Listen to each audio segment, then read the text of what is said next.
Welcome back my YouTube channel sociology life study. और प्रिय विद्यार्थियों, आज की क्लास में बीए फर्स्ट सेमेस्टर के विद्यार्थियों के लिए खास करके तैयार की गई है। और इस क्लास में हम जानेंगे कि जो नातेदारी व्यवस्था है, किनशिप सिस्टम है, उसके यूसेजेस क्या होते हैं, अर्थात उनके नियामक व्यवहार या रीतियां क्या होती हैं। नातेदारी व्यवस्था, जैसे मैंने पिछली क्लास में आपको बताया कि ये दो प्रकार होते हैं, एक होती है रक्त संबंधी नातेदारी और दूसरी होती है विवाह संबंधी नातेदारी। तीन उसकी कैटेगरीज होती हैं, प्राइमरी किनशिप, सेकेंडरी किनशिप और टर्सरी किनशिप, यानी प्राथमिक नातेदार, द्वितीयक नातेदार और तृतीयक नातेदार। आज की क्लास में हम जानेंगे कि उसके जो नियामक व्यवहार हैं या जो रीतियां हैं या उसके यूसेज हैं वो क्या है। तो इसमें चार प्रकार के उसके यूसेजेस या नियामक व्यवहार या रीतियां आती हैं, जिसमें सबसे पहला होता है जिसको हम बोलते हैं परिहार संबंध, परिहार या विमुखता, या इसको एबोडेंस कहते हैं। इसके अंतर्गत वो आते हैं कि जो नातेदारी व्यवस्था के अंतर्गत वे संबंधी जिनके बीच में हंसी मजाक पर पूरी तरह से प्रतिबंध होता है लगा हुआ, अर्थात उनके साथ आपको, जैसे मैंने आपको स्टार्टिंग की क्लास में आपको बताया था कि जो नातेदारी व्यवस्था है उसमें रेस्पॉन्सिबिलिटी और इंटरेक्शन ये प्री डिसाइडेड होते हैं, पहले से ही निर्धारित होते हैं।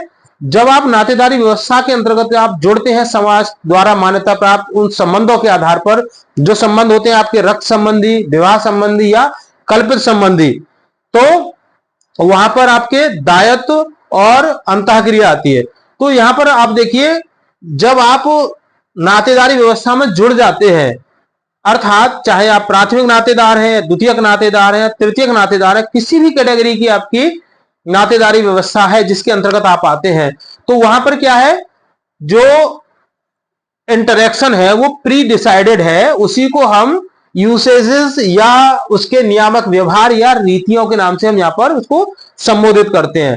जैसे मैंने आपको बताया कि पहला होता है परिहार या विमुखता या एबोडेंस कहते हैं इंग्लिश में। इसका मतलब है कि कुछ रिश्ते, कुछ संबंधी हमारे समाज में ऐसे होते हैं जहां पर हंसी मजाक पर प्रतिबंध होता है। जैसे मैंने आपको बताया कि जो इंटरेक्शन है, जो अंतःक्रिया है, वो प्री डिसाइडेड है, अर्थात किस व्यक्ति के साथ आप कैसे संबंध स्थापित करेंगे वो डिसाइडेड होता है, प्री डिसाइडेड होता है। जैसे वे संबंधी जो विवाह के परिणाम स्वरूप जो संबंधी बनते हैं उनको हम विवाह संबंधी नातेदार कहते हैं।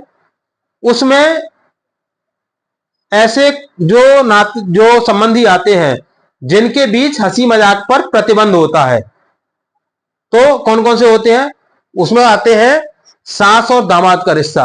सास और दामाद आपस में हंसी मजाक नहीं कर सकते, एक डेड लाइन खिंची हुई होती है व्यवहार की, आपको यह व्यवहार करना है, सास को अपने दामाद के साथ ऐसा व्यवहार करना है, दामाद को सास के साथ ऐसा व्यवहार करना है।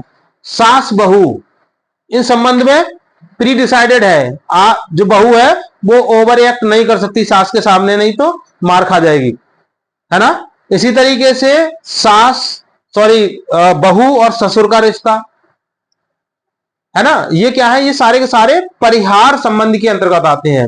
विमुखता या एबोडेंस कहा जाता है, यहां हंसी मजाक नहीं हो सकती। इसी तरीके से भाई बहन का रिश्ता, भाई भाई का रिश्ता भी। तो ऐसे समाज में हमारे जो संबंधी होते हैं जिनके बीच हंसी मजाक या कुछ सीमित मात्रा में ही आप बात कर सकते हैं, वो एबोडेंस या विमुखता या परिहार संबंधी कहे जाते हैं। दूसरा आते हैं जिसको कहा जाता है परिहास, या इसको जोकिंग रिलेशंस कहा जाता है। जोकिंग रिलेशंस ये वे संबंधी होते हैं जिनके साथ आप खुलकर हंसी मजाक कर सकते हैं, ऐसे संबंधी जहां आप मतलब सीमाओं से परे होकर के आप बात करते हैं, वो उनको क्या कहते हैं हम, परिहास।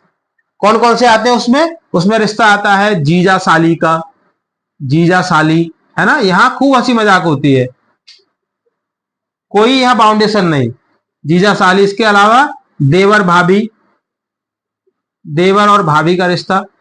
इसी तरह से और भी तमाम रिश्ते होते हैं सोसाइटी में, चाचा का और उसके भतीजे का रिश्ता, बुआ का और उसके भतीजे का रिश्ता, ये इनको जोकिंग रिलेशंस कहा जाता है, जहां खूब हंसी मजाक चलती है, और इनको हम परिहास संबंधी कहते हैं, परिहास। तीसरा आता है यूसेज के अंतर्गत जिसको हम कहते हैं टेक्नोनॉमी, अर्थात माध्यमिक संबोधन। परंपरागत समाज में एक ऐसी व्यवस्था है जहां पर पत्नी पति का नाम नहीं ले सकती। ठीक है, तो वहां पर क्या है, वो माध्यमिक संबोधन के अंतर्गत आते हैं। जैसे गोलू के पापा, है ना, चुन्नू के पापा, मुन्नी की मम्मी, है ना, चुन्नू की मम्मी, ये क्या है, इसको माध्यमिक संबोधन कहा जाता है, जहां पति पत्नी का नाम नहीं लेता और पत्नी पति का नाम नहीं लेता।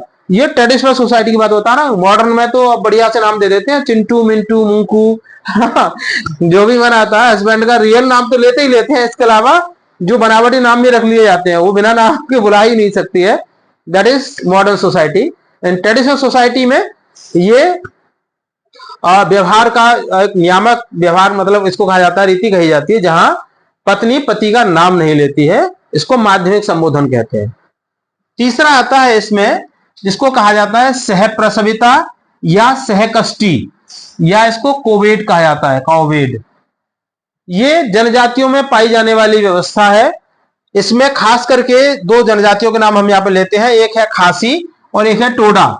खासी जनजाति और टोडा जनजाति। टोडा, ये जनजातियां आप देखेंगे नॉर्थ ईस्ट के जो प्रांत है हमारे, वहां पर आपको आसानी से मिल जाएंगे देखने के लिए। वहां पर ये प्रचलन में है सहप्रसविता या सहकष्टी। मतलब ये है, इसमें यह कहा जाता है कि जो पति पत्नी है दोनों, उनमें ये एक एग्रीमेंट है दोनों के बीच में। मतलब उसमें यह कहा जाता है कि हम एक दूसरे के सहकष्टी हैं। सहकष्टी का मतलब यह है कि अगर पति को कोई समस्या है तो पत्नी हमेशा उसके साथ बनी रहती है और वो उसको ये फील कराती है कि भाई ये परेशानी में तुम अकेले नहीं हो, मैं भी आपके साथ में बराबर खड़ी हूं। वो अलग बात है कि पति अगर मान लो बीमार हो गया तो पत्नी अपनी चारपाई बिछा करके उसके बराबर में लेट जाएगी, कहेगी कि आप परेशान मत होइए, आपके कष्ट में भी मैं शामिल हूं, आपके साथ में हूं। सहप्रसविता जो शब्द आया है, ये बड़ी मतलब अच्छी उनकी अपनी एक ट्रेडिशन है या रीति है। क्या कि जब वहां पर कोई भी स्त्री किसी बच्चे को जन्म देती है सोसाइटी में, तो वहां पर क्या होता है कि जिस समय वो बच्चे को जन्म दे रही होती है, वहां पर उसके जस्ट बराबर में उसके पति की भी चारपाई बिछा दी जाती है। और जब वो प्रसव पीड़ा से वो स्त्री परेशान होकर चिल्लाती है, रोती है, तो उसका पति भी सेम सिचुएशन में ऐसे ही रोता है, ऐसे ही चिल्लाता है, ऐसे ही चीखता है, बिल्कुल सेम वैसे ही रोता है। इसका मतलब है, जो वहां पर इसकी स्टडी की गई तो ये पाया गया, उन्होंने कहा कि भाई इसकी जो हमारी ट्रेडिशन है उसका मतलब ये है कि पति पत्नी को ये रियलाइज कराता है कि अगर मैं सुख के समय पर आपके साथ रहा हूं, मैंने आपके साथ में एंजॉय किया है, तो आपकी परेशानी की घड़ी में भी मैं आपके साथ में हूं। आप इसमें आप अपने को अकेला मत समझिए, मैं भी आपके इस परेशानी से व्यथित हूं, मैं भी परेशान हो रहा हूं। इसलिए वो उसको ये रियलाइज कराता है कि वो उसके साथ में खड़ा हुआ है। तो इसको कहा जाता है सहप्रसविता या सहकष्टी। तो जो नातेदारी के नियामक व्यवहार या रीतियां हैं, या जिनको हम इंग्लिश में किनशिप यूसेजेस कहा जाता है, वो चार हैं। पहला है परिहार या विमुक्ता या अबोडेंस, दूसरा है परिहास या इसको इंग्लिश में कहते हैं हम जोकिंग रिलेशंस, तीसरा है माध्यमिक संबोधन, जहां जो पत्नी है वो पति का नाम नहीं लेती है और पति पत्नी का नाम नहीं लेता है, बीच में किसी थर्ड पार्टी को शामिल किया जाता है जिसके नाम से वो उसको संबोधित करते हैं, जैसे मैंने अभी आपको बताया। और चौथा है इसमें सहप्रसविता या सहकष्टी, जहां पति पत्नी एक दूसरे को ये रियलाइज कराते हैं कि आपके हर सुख दुख में मैं आपके साथ में खड़ा हूं या साथ में खड़ी हुई हूं। तो प्रिय विद्यार्थियों, चैप्टर पूरा कंप्लीट है आपका। और अगर इन जो क्लासेस मैंने आपको दी है उसमें कहीं अगर आपको लग रहा है कुछ चीज समझ नहीं आई हो, तो आप मुझे कमेंट बॉक्स में लिख करके जरूर बताइएगा। मैं कोशिश करूंगा कि उसको और अच्छे से आपको समझा सकूं। चैनल पर मेरे पर अगर आप नए हैं तो मेरा विशेष निवेदन है कि आप उसको सब्सक्राइब जरूर कर लीजिएगा। वीडियो पसंद आए लाइक शेयर कीजिएगा उन सभी विद्यार्थियों के लिए जो हमारे ग्रेजुएशन के विद्यार्थी हैं। चैनल पर जुड़ने के लिए थैंक यू। मिलेंगे अगली क्लास में, तब तक के लिए जय हिंद।